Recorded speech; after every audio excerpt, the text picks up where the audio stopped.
Բարև ձեզ հարազատներս, այսօր մի քիչ հիվանդ եմ, մոտս վերջապես ախտորոշվեց հիվանդությունս, դա վահանաձև գեղձի ենթասուրբ բորբոքում է, շատ մխտար, երկարատև, հյուծող հիվանդություն է, եթե կան շատ հազվադեպ հիվանդություն է, կարծում եմ չունեք, չեք ունեցել, բայց եթե կհետաքրքրի կպատմեմ առանձին տեսահոլովակում, այսօր մի հետաքրքիր մտքերով եմ ուզում ձեր հետ կիսվել, որոնք անընդհատ մի քանի օր պտտվում են իմ գլխուղեղում, գուցե օգտակար լինեն։ Հիշեցնեմ, որ ես մանկաբարձ գինեկոլոգ, բժշկական գիտությունների թեկնածու, 21 տարի աշխատել եմ Մոսկվայի առաջատար կլինիկաներում, արդեն 2 տարի է ինչ աշխատում եմ մեր երկրում։ Ուրեմն քանի որ հիվանդ եմ, գլուխս չի աշխատում, որ գիրք կարդամ, ասեցի լավ մի հատ տեսնամ մեր ընդդիմությունը ինչ է անում։ Մի շատ վստահելի անձնավորությունից լսեցի, որ կարելի է սատարել այս թմին, եկա միացրեցի իրանց հաղորդումները, երկրորդ անձներ այդ թմի ելույթ ունենում ու 10 րոպե պատմեց, ես 10 րոպե լսում եմ, 10 րոպե պատմում էր, որ վարչապետի կարկանդակ ուտելու մասին։ Դե իհարկե 10 րոպե հետո անջատեցի, հետո այսքան ժամանակ չունեմ հիմարություններ լսելու։ Սա շատ կարևոր է։ Ասելիքս նա է, որ այս մեր ներկա ընդդիմության գործը ամենահեշտն է։ Ճիշտ է, առաջ Աստված էլի չգիտենք, այս երկրի այս վիճակը, այս պատերազմների մեջ մեզանից 50 կիլոմետրի վրա երրորդ համաշխարհային է, արդեն ասում են 18 երկիր է ներառված այս պատերազմի մեջ, չգիտենք մեր միջև ընտրությունները կապրենք թե չենք կապրի, առաջ Աստված հուսամ դուք եք աղոթում մեր եկեղեցու հետ միասին, հավատավոր ժողովրդի հետ միասին, որ խաղաղություն լինի ամբողջ աշխարհում, բայց առաջ Աստված, եթե մենք հասնենք մինչև ընդդիմությունների, մեր այս ընդդիմության աշխատանքը ամենահեշտն է։ Իրանք պետք է հաղթեն մի թմի, որը պատերազմը խայտառակաբար պարտվել է, Արցախը մի բառով հանձնել է, մի բառով, Սյունիքը վարձով տվել է, այնտեղ թուրքերը պետք է գնան կան մեր երեսով ասել են չպետք է տեսնան, զորքով հարձակվել է հայ առաքելական եկեղեցու վրա, որ մաքրի, չնայած իրեն մաքրությունից տեղյակ չեն ինչա, պահքի ժամանակ բաժանվում են, կարկանդակ են ուտում, երբ որ հարևան 265 երեխա են թաղում մի օրվա մեջ, իմ ներկայացուցիչը Արամ Ասատրյանը լսում, կարկանդակ ա ուտում, ինձ ա ներկայացնում, ինձ մի րոպե չեք կարա ներկայացնեք, ոնց կարեք այդ ներկայացնեք։ Ու իրանց պետք է հաղթեն։ Դրանից հեշտ գործ չկա, էդ էլ ասեմ, այս ներկայիշխանություններին ասեմ, որ հայ առաքելական եկեղեցին կմաքրվի միայն այն դեպքում, երբ որ ձեր նմանները չմտնեն, որ չմտնեք հայ առաքելական եկեղեցի, արդեն մաքուր է համարեք։ Ձեր այդ պղծությունները չմտցնեք հայ առաքելական եկեղեցին։ Մի խոսքով,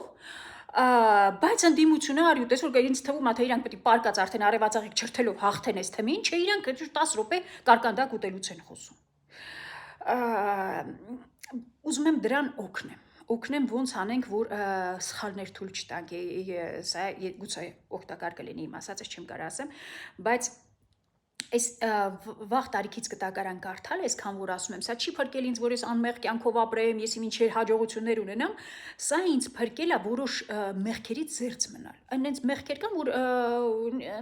նենց եմ շրջանցել, որ չեմ իմացել դրանց տեղը։ Դրանցից մեկը նա է, որ Սաղմոսներում գրված է, Տեսալոնիկիս վերևում աշխատեմ դնել դա, որ Աստված փշրում է այն մարդկանց ոսկրերը, ով փորձում է մնացած մարդկանց հաջողանալ։ Երեսպաշտների ոսկրերն է փշրում։ Ռուսերեն Господь разрушает кости человека угодников։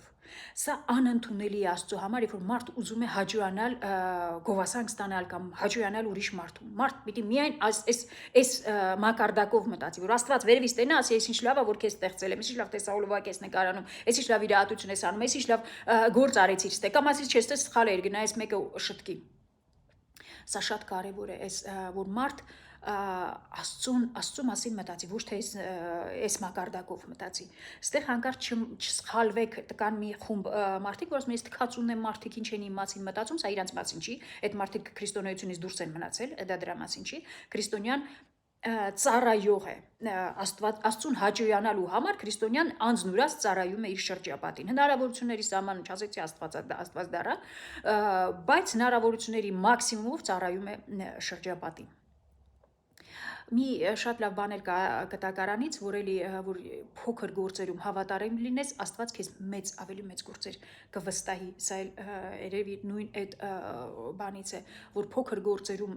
վստահելի լինենք։ Սա շատ կարևոր է, կուզեի, որ մի բժշկուհի էր ինձ հրավիրել իրենց տուն, գոլեգաներիցս մեկը, ու հենց մտա ասեց, ես աթեիստ եմ։ հələ չէ, որ ես մտել էի իրացում քարոզի, ու պատկերացրեք, որ այդ կինը ինձ ավելի շատ դուր եկավ, քան այն մարդիկ, որ խաչերը կախած ինչ ասես անում են։ Դա միանշանակ գուցե այդ կինը ինձ դրանից էլ ասել էր, ես աթեիստ եմ, որտեղ ձեր տեսածը, որ արածները որ նայում եմ, ես հաստատ աթեիստ եմ։ Բայց այդ ես քանի որ աթեիստ ոչ մի րոպե իմ կյանքի մեջ չեմ ապրել, միշտ ինչ գլուխս աշխատել է, իմացել եմ, որ Աստված կա։ Ու կարծում եմ աթեիստների խնդիրը նրանում է, որ իրանք նույնպես այս մակարդակին են ապրում, որովհետև ամենավերևում իրանք են, հասկանում եք, իրանք են։ Իսկ ես միշտ Աստված ունեմ։ Աստված ունեցող մարդիկ դեպրեսիայից հեռու են։ Օրինակ դեպրեսիա մեր մոտ չի կարող լինի, որովհետև մենք անում ենք այն ինչ կարացինք, մնացած Աստված, դե դու գիտես, արդեն ես էլ ուժ չունեմ։ Իսկ այս մակարդակով ապրողները իրանք ում վրա պիտի վստահես։ Սա ինչ որ եթե օգտակար է ուրախ կլինեմ։ Մի խոսքով սա մարդուն հաճոյանալը Աստծուն դուր չի գալիս, որ մարդ մտածի մյուսին հաճոյանալ, ճշմարտությունը թողի, այս մակարդակով ապրի։ Մի խնդիր էլ ունենք, մրցանակաբաշխություններ կան մեր երկրում, էլի այդ բանից է, այս սերիայից է, որ մարդիկ գումար են տալիս, որ իրանց մրցանակ տան։ Այն ինչ որ այս աշխարհում ինչ լավ բան կա, հողին հավասարացրել եք ժողովուրդ ջան։ Սա նես չի որ էսի ուրիշ է եկել մեզ տենց բաներ սովորացրել, սա դուք եք հողին հավասարացրել։ Ուրեմն մի